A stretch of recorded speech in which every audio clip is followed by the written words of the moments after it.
ನಮಸ್ಕಾರ. ನಾನು CB ರಂಗನಾಥ್. ಪ್ರೀತಿ ಮಕ್ಕಳೇ, ನೀತಿಕತೆ ಸಂಖ್ಯೆ 515. ಇವತ್ತಿನ ಕತೆ ಕಳ್ಳ ಮತ್ತು ಚಿತ್ರಗುಪ್ತ. ಸಿಂಹಳ ದ್ವೀಪ, ಅಲ್ಲಿ ಶೂರಸಿಂಹ ಅಂಥೇಳಿ ಒಬ್ಬ ಯುವಕ ಇದ್ದ. ಅಪ್ಪ ಅಮ್ಮ ಇಲ್ಲ. ಇವನಿಗೆ ಒಂದು ಸ್ವಲ್ಪ ಭೂಮಿ ಗೀಮಿ ಎಲ್ಲ ಇತ್ತು. ಮದುವೆ ಆಯಿತು, ಮಕ್ಕಳಿಲ್ಲ. ಅವನಿಗೆ ವ್ಯವಸಾಯ ಮಾಡ್ತಾ ಇದ್ದ. ಅದೇನು ದುರಾದೃಷ್ಟನೋ ಏನೋ, ವ್ಯವಸಾಯದಲ್ಲಿ ತುಂಬ ನಷ್ಟ ಕಷ್ಟ ಅನುಭವಿಸ್ಬಿಟ್ಟ. ಪೈರು ಬರಲಿಲ್ಲ, ಸಾಲ ಸೋಲ ಆಗಿಬಿಡ್ತು. ಏನು ಮಾಡೋದು ಅಂತ ವ್ಯವಸಾಯ ನನಗೆ ಗೊತ್ತಲ್ಲ ಅಂತ ವ್ಯಾಪಾರ ಮಾಡಲಿಕ್ಕೆ ಹೋದ. ಅಲ್ಲೂ ನಷ್ಟ ಆಗಿ ಇರೋ ಮನೆಯೂ ಮಾರಾಟ ಮಾಡಿ ಆತ ಒದ್ದಾಡೋ ಸ್ಥಿತಿ ಬಂದಿತ್ತು. ಆಯ್ತಪ್ಪ, ಇನ್ನೇನು ಮಾಡೋದು ಅಂಥೇಳಿ ತನ್ನ ಹೆಂಡತಿ ಜೊತೆ ಜೀವನ ಮಾಡಬೇಕಲ್ಲ, ಅಲ್ಲಿ ಕೆಲಸಕ್ಕೆ ಹೋದ, ಕೂಲಿ ಕೆಲಸಕ್ಕೆ. ಇವನ್ ದುರಾದೃಷ್ಟಕ್ಕೆ ಮೈ ಬಗ್ಸ್ ಅಭ್ಯಾಸ ಇಲ್ಲ, ಸ್ವಲ್ಪ ಸೋಮಾರಿ ಬೇರೆ. ಅಲ್ಲೂ ಸಹಿತ ಅವನು ಏನಾಗ್ಬಿಡ್ತಪ್ಪ ಅಂದರೆ, ಯಾರೂ ಸಹಿತ ಸರಿಯಾಗಿ ಇವನು ಕೆಲಸ ಮಾಡಲ್ಲ, ಮೈಗಳ್ಳ ಅಂಥೇಳಿ ಕೆಲಸ ಎಲ್ಲ ಹೋಗು ಅಂತ ಹೇಳ್ಬಿಟ್ರು. ಅರ್ಧ ಕೆಲಸ ಮಾಡ್ಕೊಂಡು ಬಂದ, ಉಪವಾಸ ಸಾಯೋ ಸ್ಥಿತಿ ಬಂದುಬಿಡ್ತು. ಅವಾಗ ಯೋಚನೆ ಮಾಡ್ತೀನಿ, ನಾನು ಹಿಂಗೆ ಇದ್ರೆ ನನ್ನ ಹೆಂಡ್ತಿನ ಸಾಕಬೇಕು, ಸತ್ತು ಹೋಗ್ಬಿಡ್ತೀನಿ, ಏನು ಮಾಡಲಿ ಅಂತ ಯೋಚನೆ ಮಾಡಿದಾಗ ನಾನು ಯಾಕೆ ಕಳ್ತನ ಮಾಡಬಾರ್ದು ಅನ್ನಿಸ್ತು. ಏನು ಮಾಡೋಕ್ಕಾಗತ್ತೆ, ವ್ಯವಸಾಯ ಮಾಡಿದ ಆಗಲಿಲ್ಲ, ವ್ಯಾಪಾರ ಆಗಲಿಲ್ಲ, ಯಾರು ನನಗೆ ಕೆಲಸ ಕೊಡೋಲ್ಲ ಮೈಗಳ್ಳ ಅಂಥೇಳಿ ಕಳ್ತನ ಮಾಡೋದು ಹೋದ. ಎಲ್ಲೋ ಕಳ್ತನ ಮಾಡಿದವನು ಸಿಕ್ಕಾಬಿಟ್ಟ, ಬೇಗ ಅಭ್ಯಾಸ ಇಲ್ಲ. ಅವನಿಗೆ ತಗೊಂಡೋದ್ರು ಸೆರೆಮನೆಗೆ ಹಾಕಿಬಿಟ್ರು. ಸರಿಯಾಗಿ ವಾದ ಸೆರೆಮನೆಯಲ್ಲಿ ಇದ್ದಾನೆ. ಊರು ತುಂಬ ಇವನು ಕಳ್ಳ ಅಂತ ಗೊತ್ತಾಗ್ಬಿಟ್ಟಿದೆ. ಇವನು ಬೇರೆ ಏನು ಮಾಡಂಗೇ ಇಲ್ಲ. ಸರಿ, ಸೆರೆಮನೆಯಲ್ಲಿ ಅಲ್ಲಿದ್ದಂಥ ಕಳ್ಳರು ಸಹವಾಸ ಆಯಿತು. ಅವರೆಲ್ಲ ದೊಡ್ಡ ದೊಡ್ಡ ಕಳ್ಳರು. ಇವನು ನಕ್ಕರು. ಕಳ್ತನ ಮಾಡೋಕ್ಕೆ ಹೋಗಿ ಸಿಕ್ಕಂಡಿದೀಯಾ, ಏನು ಕಳ್ತನ ಮಾಡೋಕ್ಕೆ ಹೋಗಿದ್ದೀನಿ? ಒಂದು ಚೆಂಪು ಕಳ್ತನ ಮಾಡೋಕ್ಕೆ ಹೋಗಿದ್ದೆ, ಹಿತ್ತಾಳೆ ಚೆಂಬು ಅಂದ್ಕೊಂಡು ನಕ್ಕಬಿಟ್ಟು, ಅಯ್ಯೋ ಮುಂಡಲೇ ಅಂಥೇಳಿ ಅವನು ಬಿಡುಗಡೆ ಆದಮೇಲೆ ನಮ್ಮ ಜೊತೆ ಇರು, ಇದು ಸಹಿತ ಒಂದು ರೀತಿ ಶಾಲೆಯಲ್ಲಿ ವಿದ್ಯೆ ಕಲ್ದಂಗೆ ಕಲಿಬೇಕು ಅಂಥೇಳಿ ಅವನಿಗೆ ಹೇಗೆ ಮನೆ ಕನ್ನು ಹಾಕೋದು, ಒಳಗು ನುಗ್ಗೋದು, ಹೇಗೆ ಹೆಂಚು ಇಳಿದು ಒಳಗೆ ಹೋಗೋದು, ಹೇಗೆ ಅವ್ರನ್ನ ಏಮಾರಿಸೋದು, ಇವೆಲ್ಲ ಕಳ್ತನಗಳನ್ನು ಕಲಿಸ್ಬಿಟ್ರು. ಇವನ ದೊಡ್ಡ ಕಳ್ಳ ಆಗಿಬಿಟ್ಟ.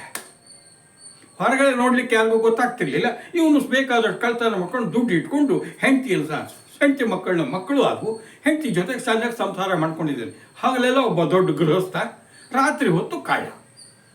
ಜೇನು ಕಳ್ಳ ಅಂದ್ರೆ ಒಂದು 25 ವರ್ಷ ಕಳ್ತನ ಮಾಡೇ ಬಿಟ್ಟ. ಬೇಕಾದಷ್ಟು ಸಂಪತ್ತಿತ್ತು. ಒಂದಿನ ಏನಾಗಿಬಿಟ್ಟಿದೆ, ಹಗಲು ತಲ್ಲಿಲಿ ಸುತ್ತಾಡಬೇಕಾದ್ರೆ ಒಂದು ದೇವಸ್ಥಾನಕ್ಕೆ ಹೋಗಿದ್ದಾನೆ. ದೇವಸ್ಥಾನದಲ್ಲಿ ಯಾಕೆ ಕಳ್ತನ ಮಾಡಬಾರ್ದು ಅಂತೇಳಿ. ಆದರೆ ಅಲ್ಲೇನಾಗ್ಬಿಟ್ಟಿದ್ದು, ಒಬ್ಬರು ಸ್ವಾಮಿಗಳು ಉಪನ್ಯಾಸ ಮಾಡ್ತಾಯಿದ್ರು. ಹತ್ತಿರದಿಂದ ನೋಡ್ದಂಗೆ ಆಗತ್ತೆ ಅಂತ ಒಂದು ಸ್ವಲ್ಪ ಉಪನ್ಯಾಸ ಕೇಳ್ದಂಗೆ ಕೂತುಬಿಟ್ಟ. ಅವರು ಉಪನ್ಯಾಸ ಮಾಡ್ತಾ ಹೇಳಿದರು, ನೋಡಿ, ಕಳ್ಳತನ ಬಹಳ ಕೆಟ್ಟದ್ದು. ಕಳ್ಳತನ, ಮೋಸತ ಇವೆಲ್ಲ ಆಗಿಬಿಟ್ರೆ ನಾಳೆ ನರಕಕ್ಕೆ ಹೋಗಿ ಶಿಕ್ಷೆ ಅನುಭವಿಸ್ತೀವಿ. ಯಮಧರ್ಮರಾಯ ಪರಿಪರಿಯಾಗಿ ಶಿಕ್ಷೆ ಕೊಟ್ಟುಬಿಡ್ತಾನೆ. ಅದನ್ನು ಮಾಡಬೇಡಿ, ಒಳ್ಳೆ ಕೆಲಸ ಮಾಡಿ. ನೀವು ಸ್ವರ್ಗಕ್ಕೆ ಹೋಗ್ತೀರಾ, ನೀವು ಒಳ್ಳೆ ಕೆಲಸ ಮಾಡಿದರೆ ಸ್ವರ್ಗಕ್ಕೆ ಹೋಗಿ ಒಳ್ಳೆ ರೀತಿಯಲ್ಲಿ ಬದುಕ್ರಿ, ಇಲ್ಲೇ ಸರ್ವನಾಶ ಆಗ್ತೀರಾ ಅಂತ ಹೇಳಿದ್ದು ಇವನ ಮನಸ್ಸಿಗೆ ನಾಟಿಬಿಡ್ತು. 25 ವರ್ಷ ಕಳ್ತನ ಮಾಡ್ಕೊಂಡ್ಬಂದವನಿಗೆ ಈಗಾಗಲೇ 45 ವರ್ಷ. ಯೋಚನೆ ಮಾಡ್ದ, ಉಣ್ಣಕ್ಕೆ ತಿನ್ನಕ್ಕೆ ಇದೆ, ಕಳ್ತನ ಮಾಡಿ ಜಾಸ್ತಿ ತೊಂದರೆ ಇಲ್ಲ. ಆದರೆ ನಾನು ಹೀಗೆ ಆದರೆ ಗುರುಗಳು ಹೇಳ್ದಂಗೆ ನಾನು ಸ್ವರ್ಗಕ್ಕಲ್ಲ ನರಕಕ್ಕೆ ಹೋಗ್ತೀನಿ. ಏನಾದರೂ ಮಾಡಿ ನಾನು ಸ್ವರ್ಗಕ್ಕೆ ಹೋಗಬೇಕು, ನರಕಕ್ಕೆ ಹೋಗಬಾರ್ದು ಅಂತ ಅನ್ನಿಸ್ತು. ಒಳ್ಳೆ ಕೆಲಸ ಮಾಡಬೇಕು. ನಾನು ಇಷ್ಟು ವರ್ಷ 25 ವರ್ಷ ಕಳ್ತನ ಮಾಡಿದಂಥ ಪರಮನೀಚ, ನಾನು ಯಾವ ದೇವರು ನಲಿಸ್ಕೊಳ್ಳಿ? ತ್ರಿಮೂರ್ತಿಗಳು ಅಂತಾರಲ್ಲ, ಬ್ರಹ್ಮ ವಿಷ್ಣು ಮಹೇಶ್ವರ. ಅಯ್ಯೋಯ್ಯೋ, ಎಂತೆಂಥ ಋಷಿಮುನಿಗಳಿಗೆ ಅಷ್ಟು ಸುಲಭ ಒಲಿಯಲ್ಲ, ನಂಗೆ ಒಲಿತಾರ? ಬೇಡಪ್ಪ ಇವರು ಸಹವಾಸ. ಛ ಏನು ಮಾಡಲಿ ಅಂದಾಗ ನನಗೆ ನರಕಕ್ಕೆ ಹೋಗೋದು. ನಾನು ನರಕಕ್ಕೆ ಹೋದರೆ ನಮ್ಮ ಹಣೆ ಬರ ಎಲ್ಲ ಬರೆದಿಡೋನು ಯಾರು? ಚಿತ್ರಗುಪ್ತ. ಚಿತ್ರಗುಪ್ತ ನಾನು ಏನಾದ್ರು ಹೊಲಿಸ್ಕೊಂಡ್ಬಿಟ್ರೆ ಏನು ಮಾಡ್ಬೋದು? ಅವನು ನನಗೆ ತೃಪ್ತನಾಗಿಬಿಟ್ರೆ, ಒಲಿದ್ರೆ ಏನಾದರೂ ಮಾಡಿ ನಾನು ಪಾಪಗಳನ್ನೆಲ್ಲ ಕಳ್ಕೊಂಡು ಸ್ವರ್ಗಕ್ಕೆ ಹೋಗ್ಬೋದು ಅನ್ನಿಸ್ಬಿಡ್ತು. ಅದಕ್ಕೆ ಯಾವುದೇ ದೇವತೆಗಳು ಹೊಲಿಸ್ಕೊಳ್ಳೋದು ಹೇಗೆ ಅಂತ ಉಪನ್ಯಾಸ ಮಾಡಬೇಕಾದ್ರೆ ಗುರುಗಳು ಹೇಳಿದರು. ಪ್ರತಿದಿನವೂ ಸಹಿತ ಆ ದೇವರು ನಮಗೆ ಒಲಿಲಿ ಅಂಥೇಳಿ 2 ಬ್ರಾಹ್ಮಣರಿಗೆ ಕರೆದು ಮನೆಯಲ್ಲಿ ಊಟ ಹಾಕಿ ಅವರಿಗೆ ದಾನ ಮಾಡಿ ಅವರಿಂದ ಆಶೀರ್ವಾದ ತಗೊಂಡ್ರೆ ಫಲಿಸುತ್ತೆ ಅಂತ. ಇವನೇನು ಮಾಡ್ಬಿಟ್ಟ, ನನಗೆ ಬ್ರಹ್ಮನೂ ಬೇಡ, ವಿಷ್ಣುನೂ ಬೇಡ, ಮಹೇಶ್ವರನು ಬೇಡ, ಯಾರು ಒಲಿಬೇಕು? ಚಿತ್ರಗುಪ್ತ ಒಲಿಬೇಕು ಅಂಥೇಳಿ ಪ್ರತಿದಿನ ಮಾರನೇ ದಿನದಿಂದನೇ ಇಬ್ಬರು ಸದ್ ಬ್ರಾಹ್ಮಣರನ್ನು ಕರೆದು ಅವರ ಮನೆಯಲ್ಲಿ ಊಟ ಹಾಕಿ ಆತ ಯಥೇಚ್ಛವಾಗಿ ದಕ್ಷಿಣೆ ವಸ್ತ್ರ ಎಲ್ಲವನ್ನು ಕೊಟ್ಟು ದಾನ ಮಾಡ್ತಿದ್ದ. ನೋಡಿ, ನನಗೆ ಆ ಚಿತ್ರಗುಪ್ತ ದೇವ ಒಲಿಲಿ ಅಂಥೇಳಿ ಆಶೀರ್ವಾದ ಮಾಡಿರಿ ಅಂತೇಳಿ ಅವರಿಂದ ಆಶೀರ್ವಾದ ತಗೊಳ್ತಾ ಇದ್ದ. ಇದು ಹೀಗೆ ಒಂದು ವರ್ಷ ಕಳೆದು ಬಿಡ್ತು. ಒಬ್ಬ ಚಿತ್ರಗುಪ್ತನ ಗಮನಕ್ಕೆ ಬಂತು, ಅಲ್ಲ ಎಂಥ ವಿಚಿತ್ರ ಇದು, ಎಲ್ಲರೂ ಸಹಿತ ದೇವರನ್ನು ಒಲಿಸ್ಕೊಳ್ಳಿಕ್ಕೆ ಈ ರೀತಿ ಭೋಜನ ಬ್ರಾಹ್ಮಣರಿಗೆ ದಾನ ಧರ್ಮ ಮಾಡಿ ಆಶೀರ್ವಾದ ಪಡೀತಾರೆ, ಎಲ್ಲ ಬಿಟ್ಟು ನನ್ನನ್ನು ಅಯ್ಯೋ ನಮ್ಮ ಯಜಮಾನರನ್ನ ನನ್ನನ್ನು ಯಾರು ನೆನೆಸೋದುಂಟ, ಕುತೂಹಲ ಆಗಿಬಿಡ್ತು, ನೋಡೋಣ ಪರೀಕ್ಷೆ ಮಾಡೋಣ ಅಂಥೇಳಿ ಒಂದಿನ ಅವನೇ ಬ್ರಾಹ್ಮಣನ ವೇಷದಲ್ಲಿ ಬಂದುಬಿಟ್ಟ. ಗೊತ್ತಿಲ್ಲ, ಇಬ್ಬರು ಬ್ರಾಹ್ಮಣರಿದ್ದಾರೆ, ಒಬ್ಬ ಅದರಲ್ಲಿ ಚಿತ್ರಗುಪ್ತನು ಬ್ರಾಹ್ಮಣನ ವೇಷದಲ್ಲಿದ್ದಾನೆ. ಅವತ್ತು ಸಹಿತ ಸಂತೃಪ್ತಿಯಾಗಿ ಬ್ರಾಹ್ಮಣ ಸಮಾರಾಧನೆ ಆಯಿತು. ಊಟ ಆದ ಮೇಲೆ ಯಥೇಚ್ಛವಾಗಿ ಅವರಿಗೆ ವಸ್ತ್ರವನ್ನು, ಒಂದಿಷ್ಟು ಬಂಗಾರ ನಾಣ್ಯಗಳನ್ನು, ದವಸ ಧಾನ್ಯ, ಹಣ್ಣು ಹಂಪಲು ಎಲ್ಲ ಕೊಟ್ಟು ಇಬ್ಬರಿಗೂ ನಮಸ್ಕಾರ ಮಾಡಿ ಚಿತ್ರಗುಪ್ತ ದೇವ ನನಗೆ ಒಲಿಲಿ ಅಂತ ಆಶೀರ್ವಾದ ಮಾಡಿರಿ ಅಂತ ಹೇಳ್ದ. ಮೊದಲನೇ ಬ್ರಾಹ್ಮಣ ಅವನಿಗೆ ಆಶೀರ್ವಾದ ಮಾಡಿ ಹೋಗಿಬಿಟ್ಟ. ಬ್ರಾಹ್ಮಣನ ವೇಷದಲ್ಲಿ ಚಿತ್ರಗುಪ್ತ ಅವನು ಕೇಳ್ದ, ಅಲ್ಲಯ್ಯ ಏನಿದು ವಿಚಿತ್ರ ನಿಂದು, ಹರಿಹರ ಬ್ರಹ್ಮಾದಿಗಳು ಒಲಿಲಿ ಅಂತೇಳಿ ನೀನು ಆಶೀರ್ವಾದ ಪಡಿಬೇಕು, ಅವ್ರು ಏನು ಬೇಕೋ ಕೊಡೋ ಶಕ್ತಿ ಇರೋದು ಅವರಿಗೆ, ಎಲ್ಲ ಬಿಟ್ಟು ಆ ಚಿತ್ರಗುಪ್ತನಿಗೆ ಒಲಿಸ್ಕೊಳ್ತೀನಿ, ಆ ಆಶೀರ್ವಾದ ಕೇಳ್ತಿದೆಯಲ್ಲ, ನಂಗೆ ಯಾಕೋ ಇದು ವಿಚಿತ್ರ ಅನ್ಸತ್ತೆ. ಸ್ವಾಮಿ ಹಾಗೆಲ್ಲ ಹೇಳಬೇಡಿ, ದಯವಿಟ್ಟು ಆಶೀರ್ವಾದ ಮಾಡಿ.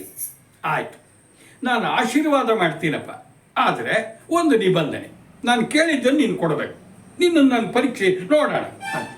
ಸ್ವಾಮಿ ಏನು ಬೇಕಾದ್ರೂ ಕೇಳಿ, ನನ್ನ ಹತ್ರ ಏನು ಬೇಕಾದ್ರೂ ಕೊಡ್ತೀನಿ, ಆದರೆ ಒಟ್ಟಿನಲ್ಲಿ ಏನಾಗಬೇಕು, ನೀವು ಆಶೀರ್ವಾದ ಮಾಡಬೇಕು. ಏನು? ಚಿತ್ರಗುಪ್ತನ ಅನುಗ್ರಹ ಆಗಲಿ. ಏನು ಬೇಕು ಹೇಳಿ ಸ್ವಾಮಿ. ಅಲ್ಲೇ ನೋಡಿದ ಅವನು ಪರೀಕ್ಷೆ ಮಾಡಬೇಕು. ನೀನು ಹೆಂಡ್ತಿಯನ್ನು ನನಗೆ ದಾನವಾಗಿ ಕೊಡು ಅಂತ ಬಿಟ್ಟ. ಸ್ವಾಮಿ ಅಷ್ಟೇ ತಾನೇ, ತಗೊಳ್ಳಿ ಅಂತೇಳಿ ಆಶ್ಚರ್ಯಕರ ರೀತಿಯಲ್ಲಿ ಒಂದು ಕ್ಷಣ ಯೋಚನೆ ಮಾಡಿದೆ, ಆತನ ಹೆಂಡತಿಯನ್ನು ಈ ಬ್ರಾಹ್ಮಣನ ವೇಷ ಚಿತ್ರಗುಪ್ತನಿಗೆ ದಾನ ಮಾಡಿಬಿಟ್ಟ. ಚಿತ್ರಗುಪ್ತನಿಗೆ ಬಹಳ ಆಶ್ಚರ್ಯ, ಸಂತೋಷವಾಗಿ ತನ್ನ ನಿಜರೂಪ ತೋರಿದ. ಅಪ್ಪ, ನಿನ್ನ ಹೆಂಡತಿಯನ್ನು ತಗೊಂಡು ನಾನೇನು ಮಾಡಲಿ, ಪಾಪ ಹೆಣ್ಣುಮಗಳು ಚೆನ್ನಾಗಿರಲಿ, ಆಕೆ ನನ್ನ ಸೋದರಿ ಇದ್ದಾಗ ನೋಡು, ಈಗ ನಾನೇ ಚಿತ್ರಗುಪ್ತ, ನನ್ನಿಂದ ಏನಾಗಬೇಕು, ಯಾಕೆ ನನಗಾಗಿ ಇಷ್ಟೊಂದು ನನ್ನನ್ನು ಒಲಿಸ್ಕೋಬೇಕು ಒದ್ದಾಡ್ತಿದ್ಯಾ ಅಂತ ಕೂಡಲೇ ಆತ ತನ್ನ ಕಥೆಯೆಲ್ಲ ಹೇಳ್ಕೊಂಡ. ಚಿತ್ರಗುಪ್ತ ದೇವ, ನೀನು ಒಲಿದ್ರೆ ಏನಾದರೂ ಮಾಡ್ಬೋದು, ತಾನು ಕಳ್ಳ, ಇದುವರೆಗೂ ಪುಣ್ಯ ಕಾರ್ಯವೇ ಮಾಡಿಲ್ಲ, ಬರೀ ಪಾಪಿ, ಅನಿವಾರ್ಯವಾಗಿ ಇವೆಲ್ಲ ಮಾಡಿಬಿಟ್ಟೆ. ನನಗೀಗ ನಾನು ಸ್ವರ್ಗಕ್ಕೆ ಹೋಗಬೇಕು, ನನಗೆ ಸಾವು ಬರಬಾರ್ದು, ನನಗೆ ಸಾವೇ ಬರದೇ ಇದ್ದಂಗೆ ಏನಾದರೂ ಮಾಡಪ್ಪ, ಏನಾದರೂ ಮಾಡು ಅಂತೇಳಿ ಕಾಲಿಗೆ ಬಿದ್ದ. ಚಿತ್ರಗುಪ್ತ ಅನುಗ್ರಹ ಮಾಡಿಬಿಟ್ಟಿದ್ದಾನೆ ಪ್ರತ್ಯಕ್ಷ ಆಗಿ. ಇಷ್ಟು ವರ್ಷ ತನಗಾಗಿ ಇಷ್ಟು ಒದ್ದಾಡಿ 1 ವರ್ಷ ಸೇವೆ ಮಾಡಿದ್ದಾನೆ ಬ್ರಾಹ್ಮಣ, ಮತ್ತು ತನ್ನ ಹೆಂಡತಿನೇ ದಾನ ಮಾಡೋರು ದೊಡ್ತಾನೆ. ಯೋಚನೆ ಮಾಡ್ದ, ನೋಡಪ್ಪ ಶೂರಸಿಂಹ, ನೀನು ಕಳ್ಳ ಆಯಿತು, ಆದರೆ ನೀನು ಇಷ್ಟೆಲ್ಲ ನನ್ನನ್ನು ಒಲಿಸ್ಕೊಂಡ್ಬಿಟ್ಟಿದ್ಯಾ, ಸಾವನ್ನು ತಪ್ಪಿಸ್ಕೊಳ್ಳೋಕ್ಕೆ ಯಾರಿಗೂ ಸಾಧ್ಯ ಇಲ್ಲ. ನಾನು ಒಂದು ಉಪಾಯ ಹೇಳ್ಕೊಡ್ತೀನಿ. ಇಲ್ಲಿಂದ ಪೂರ್ವ ಸಮುದ್ರ ಇದೆಯಲ್ಲ, ಅಲ್ಲಿಂದ ಹೋದರೆ ಕೊನೆಗೇನಾಗುತ್ತೆ, ತರಂಗಿಣಿ ನದಿ ಹರಿಯುತ್ತೆ. ಅಲ್ಲಿ ಶ್ವೇತಕೇತು ಮಹಾಮುನಿಗಳ ಆಶ್ರಮ ಇದೆ, ಮಹಾಮಹಿಮರು. ಅವರ ಆಶ್ರಮದ ಒಳಗಡೆಗೆ ಮೃತ್ಯು ದೇವತೆ ಪ್ರವೇಶ ಮಾಡೋಕ್ಕಾಗದೇ ಇಲ್ಲ, ಅಂಥ ತಪಸ್ಸು ಶಕ್ತಿ ಅವ್ರದ್ದು. ನಾನು ಉಪಾಯವಾಗಿ ಕರ್ಕೊಂಡು ಹೋಗಿ ನಿನ್ನ ಆಶ್ರಮದ ಒಳಗೆ ಬಿಟ್ಟು ಬಿಡ್ತೀನಿ. ನೀನು ಯಾವ ಕಾರಣಕ್ಕೂ ಆಶ್ರಮ ಪ್ರದೇಶದಿಂದ ಹೊರದಾಟಿ ತರಂಗಿಣಿ ನದಿ ಇನ್ನೊಂದು ಜಡಕ್ಕೆ ಬಂದರೆ ಮತ್ತೆ ನೀನು ಉಳಿಯೋದಿಲ್ಲ ಅಂತ ಹೇಳಿದ ಕೂಡಲೇ ಆಯಿತು ಗುರುದೇವ ಅಂದರೆ ಬಿಟ್ಟ. ಇವನು ಕರ್ಕೊಂಡು ಉಪಾಯವಾಗಿ ಏನದು ಪೂರ್ವ ಸಮುದ್ರ, ಅಲ್ಲಿಂದ ಹೋಗಿ ತರಂಗಿಣಿ ನದಿ ಆ ಕಡೆ ಇದ್ದ ಶ್ವೇತಕೇತು ಮುನಿಗಳ ಆಶ್ರಮಕ್ಕೆ ಬಿಟ್ಟುಬಿಟ್ಟ. ಇವನು ರೀತಿನೇ ಬದಲಾಗಿಬಿಡ್ತು ಆಶ್ರಮ. ಇವನು ಗಡ್ಡ ಮೀಸೆ ಬಿಟ್ಟ, ಕಾವಿ ಧರಿಸ್ತಾ, ಪ್ರತಿದಿನವೂ ಸಹಿತ ಅಲ್ಲಿ ಹೋಮ ಹವನ ಕೂತ್ಕೊಂಡ, ಭಜನೆ ಮಾಡ್ತಿದ್ದ, ದೇವರ ಪೂಜೆ ಮಾಡಿಕೊಂಡು, ದೇವರ ಧ್ಯಾನ ಮಾಡ್ಕೊಂಡು ಜಪ ತಪಗಳಲ್ಲಿ ಇದ್ದ ಬಿಟ್ಟ. ಸಾವೇ ಇಲ್ಲ. ಆದರೆ ಒಂದಿನ ಸಾಯಲೇಬೇಕಲ್ಲ, ಅವನ ಆಯಸ್ಸು ಮುಗೀತು. ಆದರೆ ಯಾರು? ನಮ್ಮ ಈ ಕಾಲರಾಯ ಅಲ್ಲಿ ಹೋಗೋಕ್ಕೆ ಆಗಲಿಲ್ಲ. ಆದರೆ ಅವನು ಆಯುಷ್ ಮುಗ್ದಿದೆ, ಅವನು ತಗೊಂಡು ಹೋಗಬೇಕು, ಆದರೆ ನದಿ ದಾಟೋ ಶಕ್ತಿ ಇವನಿಗಿಲ್ಲ. ಉಪಾಯ ಮಾಡ್ದ. ಶೂರಸಿಂಹ ಕಳ್ಳ, ನೋಡಿ ಏನು ಮಾಡ್ತೀನಿ. ತುಂಬ ಸುಂದರವಾದ ಒಬ್ಬ ತರುಣಿಯನ್ನು ಸೃಷ್ಟಿ ಮಾಡಿ ಆ ದಡಕ್ಕೆ ಕಳಿಸ್ಬಿಟ್ಟ. ಅವಳಲ್ಲಿ ಯಾವುದೋ ಮರ ಪೂಜೆ ಮಾಡ್ತಾ ಇದ್ದಾಳೆ. ಹಾಡು ಹೇಳ್ತಿದ್ದಾಳೆ. ಶೂರಸಿಂಹ ನೋಡ್ದ, ಅರೆ ಯಾರೇ ಸುಂದರಿ, ನೋಡಿ ಸುಂದರಿ ಯಾರು ನೀನು, ಇಲ್ಯಾಕೆ ಬಂದಿ ಅಂತ ಹೇಳ್ದ. ಅವಳದಾಗಲೇ ಅವನಿಗೆ ಮೋಹ ಹುಟ್ಟುಬಿಡ್ತು. ಆಗ ಅವಳು ಹೇಳಿದ್ಲು, ನಾನು ಸುಂದರಿ ಅಂತ ನನ್ನ ಹೆಸರು, ನಮ್ಮ ತಂದೆ ಇಲ್ಲಿ ಬಿಟ್ಟು ಹೋಗಿದ್ದಾರೆ, ನಾನು ಇಲ್ಲಿ ಋಷಿಮುನಿಗಳ ಸೇವೆ ಮಾಡಿಕೊಂಡು ನನ್ನ ಪಾಪ ಕಳ್ಕೊಳ್ಬೇಕು ಅಂತಿದ್ದೀನಿ, ಇನ್ನೂ ಮದುವೆ ಆಗಿಲ್ಲ, ಇಲ್ಲಿ ನನಗೆ ಯೋಗ್ಯ ಗಂಟು ಸಿಗಬಹುದು, ಅದಕ್ಕೆ ನನ್ನ ತಂದೆ ಬಿಟ್ಟು ಹೋಗಿದ್ದಾರೆ. ಇವನು ಅವಳ ಮೋಹದಲ್ಲಿ ಬಿದ್ದವನೇನು ಮಾಡಿಬಿಟ್ಟ, ಸುಂದರಿ ನನ್ನನ್ನು ಮದುವೆ ಆಗ್ತೀಯ, ನೀನು ಚೆನ್ನಾಗಿ ನೋಡ್ಕೊಳ್ತೀನಿ ಅಂದ್ಕೂಡಲೇ ಸ್ವಾಮಿ ತಾವು ಅಪ್ಪಣೆ ಮಾಡಿದ್ರೆ ಹಾಗೆ ಆಗಲಿ ಎಂದು ಬಿಟ್ಲು. ಇಬ್ಬರು ಮದುವೆ ಆಗಿಬಿಟ್ರು, ಇಬ್ಬರು ಸಂತೋಷವಾಗಿ ಅಲ್ಲಿದ್ದು ಬಿಟ್ಟಿದ್ದಾರೆ. ಆದರೆ ಒಂದು 3 ತಿಂಗಳಾಯಿತು. 3 ತಿಂಗಳಾದ ಮೇಲೆ ಅವಳು ಹೇಳಿದ್ಲು, ಸ್ವಾಮಿ ಆ ಕಡೆ ನದಿ ತೀರಕ್ಕೆ ಹೋಗಿ ನನ್ನ ತವ್ರ ಮನೆಗೆ ಹೋಗಿ ಬರ್ತೀನಿ, ನೀವು ಬನ್ನಿ, ನಮ್ಮ ಅಪ್ಪ ಅಮ್ಮ ಎಲ್ಲ ನಿಮ್ಮನ್ನು ನೋಡಿ ಸಂತೋಷ ಪಡ್ತಾರೆ, ಎಂಥ ಒಳ್ಳೆ ಗಂಡ ಸಿಕ್ಕಿದ್ದಾನೆ ಅಂತ ಕೂಡಲೇ ಚೇಚೆ ನಾನು ಬರಲಿಕ್ಕಾಗೋದಿಲ್ಲ, ಒಂದು ಕೆಲಸ ಮಾಡಿ ನೀನು ಬೇಗ ಹೋಗಿ ಬಂದುಬಿಡು, ನಾನು ನದಿ ತೀರಕ್ಕೆ ಬಂದು ದೋಣಿಯಲ್ಲಿ ಹತ್ತಿಸ್ತೀನಿ ಅಂತ. ಆಯ್ತು ಸ್ವಾಮಿ ಹಾಗೆ ಆಗಲಿ, ನಿಮ್ಗೆ ಇಷ್ಟ ಅಲ್ಲ ಬಿಡ್ರಿ. ಎಷ್ಟು ಚಂದ ಇದ್ದಾಳೆ, ದೋಣಿಯಲ್ಲಿ ಹತ್ತಿದ್ಲು. ಸ್ವಲ್ಪ ದೂರ ದೋಣಿ ಮುಂದೆ ಹೋಯ್ತು. ಅಂಬಿಗ ದೋಣಿ ತೊಗೊಂಡು ಹೋಗ್ತಿದ್ದಾನೆ, ಇದ್ದಕ್ಕಿದ್ದಾಗೆ ಬಿರುಗಾಳಿ, ದೋಣಿ ಮಗುತ್ತು, ಅವಳು ಬಿದ್ದು ಬಿಟ್ಲು, ಮುಳುಗ್ತಿದ್ದಾಳೆ. ಸ್ವಾಮಿ ಕಾಪಾಡಿ ಕಾಪಾಡಿ, ಅಯ್ಯೋ ಸತ್ತೆ ಇವನು ಎದ್ದು ದಸಕ್ಕದ ಬಿಡ್ತು. ಇವನು ಅಯ್ಯೋ ಈ ನದಿಗೆ ಇಳಿಯಕ್ಕೆ ಹೋದರೆ ಚಿತ್ರಗುಪ್ತನ ಮಾತು ನೆನಪಾಗಿಬಿಡ್ತು. ನೀನೇನಾದರೂ ಈ ದಡ ದಾಟಿ ಆ ಕಡೆ ದಡಕ್ಕೆ ಹೋದರೆ ಸಾವು ನಿನಗೆ ಕಾಯ್ತಾ ಇರುತ್ತೆ ಕೂಡಲೇ ಹೋಗಲೇ ಇಲ್ಲ. ಅಯ್ಯೋ ಸ್ವಾಮಿ ಏನು ಯೋಚನೆ ಮಾಡ್ತಿದ್ದೀರಿ, ಶೂರಸಿಂಹರು ನೀವು ಹೇಳಿ ಸಿಂಹರು, ಕಾಪಾಡಿ, ನನ್ನ ಬಗ್ಗೆ ಪ್ರೀತಿ ಇಲ್ಲ ಅಂದ್ಕೂಡಲೇ ಇವನಿಗೆ ಇದ್ದಕ್ಕಿದ್ದಂಗೆ ಏನಾಗ್ಬಿಡ್ತು, ಅವಳ ಬಗ್ಗೆ ಪ್ರೀತಿ ಹೆಚ್ಚಾಗಿ ವಿವೇಕ ಕಮ್ಮಿಯಾಗಿ ದಡಾರ್ ಅಂತೇಳಿ ಹಾರಿ ಅವಳನ್ನು ನೀರಿನಿಂದ ಮೇಲಕ್ಕೆ ಎತ್ತಕ್ಕೆ ಹೋಗಿಬಿಟ್ಟ. ಎಲ್ಲ ಎಷ್ಟಾದರೂ ಕಾಲರಾಯನ ಮೃತ್ಯು ದೇವತೆಯ ಇದು ಮಾಯೆ ಇತ್ತೋ ಇಲ್ಲೋ, ಬಿರುಗಾಳಿ ಬಂತು, ತಗೊಂಡೋಗಿ ಆ ದಡಕ್ಕೆ ಹಾಕೇ ಬಿಡ್ತು. ಅಲ್ಲಿ ನಮ್ಮ ಕಾಲರಾಯ ಇದ್ದ ಮೃತ್ಯು ದೇವತೆ ಅಯ್ಯೋ ಮೂರ್ಖ, ನನ್ನ ಹಿಡಿತದಿಂದ ತಪ್ಪಿಸ್ಕೊಳ್ತೀಯನೋ ಅಂತೇಳಿ ಪಾಶವನ್ನು ಹಾಕಿ ಇದೆಲ್ಲ ನನ್ನ ಮಾಯಂತ ವಾದ ಸೀದಾ ನರಕಕ್ಕೆ ಕೇಳ್ಕೊಡೋಗುವಾಗ ನೋಡ್ತಾನೆ, ನರಕ ಯಾವ ನರಕಕ್ಕೆ ಬರಬಾರ್ದು ತಿನ್ನೋ ಅಲ್ಲೇ ಬಂದ್ಬಿಟ್ಟಿದ್ದ. ಒಂದೇ ಒಂದು ಸಣ್ಣ ಸಮಾಧಾನ, ತನ್ನ ಆರಾಧ್ಯ ದೈವ ಚಿತ್ರಗುಪ್ತ ಇದ್ದಾನೆ, ಏನಾದ್ರು ಸಹಾಯ ಮಾಡ್ತಾನೆ. ಅವನು ನೋಡ್ತಾನೆ, ನರಕದಲ್ಲಿ ತರತರವರಿ ಶಿಕ್ಷೆಗಳು. ಕೆಲವು ಕಡೆಗೆ ಚಾಟಿಯಿಂದ ಹೊಡಿತಿದ್ದಾರೆ, ಕೆಲವು ಕಡೆ ಬರೆ ಹಾಕ್ತಿದ್ದಾರೆ, ಕೆಲವು ಕಡೆ ಬಾಂಡೆಲ್ಲ ಕುರಿತಿದ್ದಾರೆ, ಕೆಲವು ಕಡೆ ಕೊತ ಕೊತ ಕೊತ ಕುದಿಯುವಂಥ ಎಣ್ಣಿನಲ್ಲಿ ಅದ್ದಿ ತೆಗಿತಿದ್ದಾರೆ. ಅವಾಗ ಅವನು ನೋಡಿ ವಾಂತಿ ಬರಂಗಾಗಿತ್ತು. ಅಲ್ಲಿ ಚಿತ್ರಗುಪ್ತ ನೋಡಿ ಹೋಗಿ ನಮಸ್ಕಾರ ಮಾಡಿಬಿಟ್ಟೆ.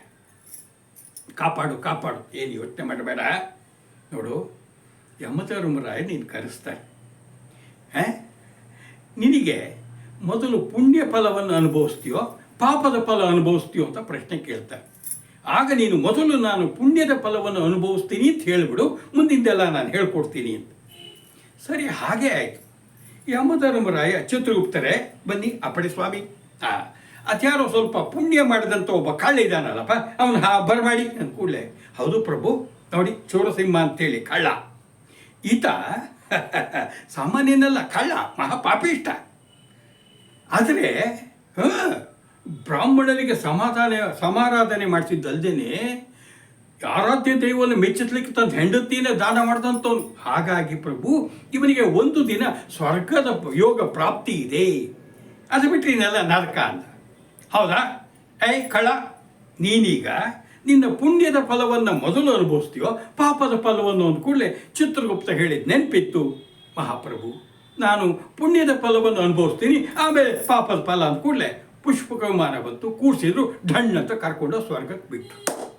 ನೋಡ್ತಾನೆ ಸ್ವರ್ಗ, ಬಾಬಾ ಏನು ಚೆನ್ನಾಗಿದೆ, ದೇವಾನ್ ದೇವತೆಗಳು ಓಡಾಡ್ತಾ ಇದ್ದಾರೆ, ಅಪ್ಸರೇರಿದ್ದಾರೆ, ಇಲ್ಲಿ ನೋಡಿದ್ರೆ ಗಂಗೆ ಹರಿತಾ ಇದ್ದಾಳೆ, ಅಯ್ಯೋ ಹೂವು ಹಣ್ಣು ಬಾಬಾ. ಇವನು ಅದು ಯಾವುದಕ್ಕೂ ಮರಳಾಗದೆ ಮೊದಲು ಹೋಗಿ ಭಗವಂತನ ನಾಮಸ್ಮರಣೆ ಮಾಡಿದವನು ದೇವಲೋಕದಲ್ಲಿ ಹರಿಯುವ ಗಂಗಾ ನದಿಯಲ್ಲಿ ಸ್ನಾನ ಮಾಡಿದ. ಅಲ್ಲಿದ್ದಂಥ ಎಲ್ಲ ದೇವತೆಗಳ ಪ್ರದಕ್ಷಿಣೆ ಮಾಡ್ದ. ಹಾಗೆಯೇ ದೇವರನ್ನು ಧ್ಯಾನ ಮಾಡ್ತಾ ಕೂತುಬಿಟ್ಟ. ಸ್ವರ್ಗಕ್ಕೆ ಹೋದವನು ಸ್ವರ್ಗ ಸುಖ ಅನುಭವಿಸೋ ಬದಲು ತನ್ನ ಪಾಪ ಕಳ್ಕೊಳ್ಳೋ ಈ ಕೆಲಸ ಮಾಡಿದ್ದಕ್ಕೆ ಇನ್ನೊಂದು ದಿನ ಸ್ವರ್ಗವಾಸ ಪ್ರಾಪ್ತಿಯಾಗಿಬಿಡ್ತು. ಹೀಗೆ ಆಗ್ತಾ ಏನಾಗಿಬಿಡ್ತು, ಅವನು ಶಿವನನ್ನು ಕುರಿತು ಘೋರ ತಪಸ್ ಕೈಗೊಂಡು ಬಿಟ್ಟ. ಇದರಿಂದಾಗಿ ಅವನ ಪಾಪ ಎಲ್ಲ ತೊಳೆದು ಹೋಗೇ ಬಿಡ್ತು. ಅವನಿಗೆ ಶಾಶ್ವತವಾಗಿ ಸ್ವರ್ಗಲೋಕ ಪ್ರಾಪ್ತಿಯಾಗಿಬಿಡ್ತು. ಶಿವನ ಅನುಗ್ರಹ ಆಯಿತು. ಈ ಕಡೆಗೆ ಅದೆಲ್ಲ ಗೊತ್ತಾಗ್ತಿದ್ದಂಗೆ ಪುಸ್ತಕ ಇತ್ತಲ್ಲಪ್ಪ, ಕಡತ ಯಾರ್ದು, ಚಿತ್ರಗುಪ್ತ, ಇವನ ಬೂರ್ಜು ಪತ್ರದ ಈ ಕಡತದಲ್ಲಿ ಇವನ ಪಾಪವನ್ನೆಲ್ಲ ಈತ ಅಳಿಸಾಕೇ ಬಿಟ್ಟ. ಯಮಧರ್ಮರ ಹೆಂಗೆ ಗೊತ್ತಿತ್ತು ಸ್ವರ್ಗ ಪ್ರಾಪ್ತಿಯಾಗಿದೆ ಅಂತೇಳಿ ಅವನು ಸುಮ್ಮನಾಗಿಬಿಟ್ಟ. ಯಾರಿಗೆ ಏನೇನು ಪ್ರಾಪ್ತಿನೋ ಅದೇ ಆಗಲಿ ಅಂತೇಳಿ. ಹೀಗೆ ಕಳ್ಳನಾದ ಶೂರಸಿಂಹ ತನ್ನ ಜಾಣತದಿಂದ ಚಿತ್ರಗುಪ್ತನ ಹಿಡಿದು ಶಾರ್ಟ್ಕಟ್ನಲ್ಲಿ ಏನು ಮಾಡ್ದ, ರಾಜಮಾರ್ಗದ ಬದಲು ಒಳಮಾರ್ಗದಲ್ಲಿ ಸ್ವರ್ಗವನ್ನು ಪಡೆದುಬಿಟ್ಟ. ನೋಡಿ ಮಕ್ಕಳೇ, ಯಾರು ಹುಟ್ಟ ಕಳ್ಳರು ಅಲ್ಲ, ಕೆಟ್ಟವರು ಅಲ್ಲ. ಯಾವಾಗಲೂ ಒಂದ್ಸಲ ಟರ್ನಿಂಗ್ ಪಾಯಿಂಟ್ ಅಂತ ಬರುತ್ತೆ. ಯಾವಾಗ ಮನುಷ್ಯ ತಪ್ಪು ಹಾದಿಯನ್ನು ತಿದ್ಕೊಂಡು ಒಳ್ಳೆ ಹಾದಿಯಲ್ಲಿ ಬಂದರೆ ಒಳ ಮಾರ್ಗಗಳಾದರೂ ಸಹಿತ ಒಳ್ಳೆ ಮಾರ್ಗಕ್ಕೆ ಹೋಗಿ ಮುಕ್ತಿಯನ್ನು ಪಡಿಬೋದು. ಹಾಗಾಗಿ ನೀವು ಸಹಿತ ಮೊದಲಿಂದಲೇ ರಾಜಮಾರ್ಗದಲ್ಲಿ ಹೋಗಿ ಒಳ್ಳೆ ಹಾದಿಯಲ್ಲಿ ಎಳೆದು ಒಳ್ಳೆಯ ಏನದು ಹೆಸರು ಪಡೆದು ನಿಮ್ಗೆ ಒಳ್ಳೆಯದಾಗಿ ಅಲ್ವಾ. ನಮಸ್ಕಾರ.